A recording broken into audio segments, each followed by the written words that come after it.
विभूति जेना बाबू सरपंच रु पूरे कैबिनेट मंत्री पाइले 3-4 थर हारी विजेडी गवर्नमेंट आमर इलेक्शन रे विजेडी सहित हारी एमनकर जो पदवी जो पाइले विभूति जेना बाबू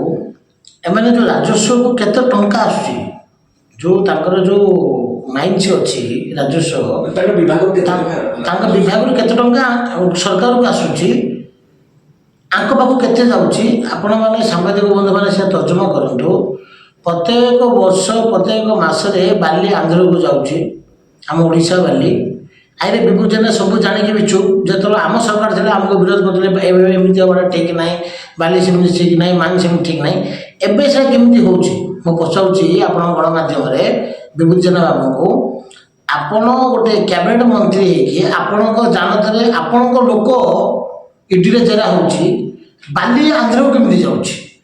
लाभ ओडिशा लोक बाली घर जने गरीब निरीह लोक गोटे इंदिरा आवास पाइले घर केमिति टेकिबो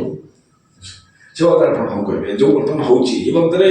कोन कले जाफर की साधारण लोक उपकृत होई परिबो देखंतु रेवेन्यू उपरे सरकार नजर आसवा दरकार विभूति बाबू खाली निज पैकेट गरम कले हेनी लोकंर भी काम आसवा दरकार आपण मंत्री होती लोक सरकार को मिछ कही आसी ठीक अच्छे आउ जीवन के आसवे कि ना कि कहीपर मु मात्र आप जिते दिन आउ अच्छा 2 वर्ष एमती पैकेट गरम कर पलैला आउ 3 वर्ष अच्छे आउ 3 वर्ष काम करूँ गरीब लोक चिन्हतु गरीब लोक गोटे छोट गोटे इंदिरा आवास पाइब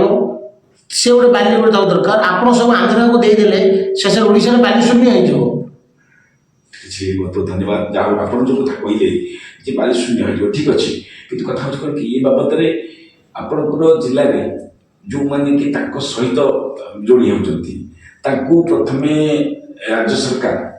रोक लगे आवश्यक बोली आप भावुं कि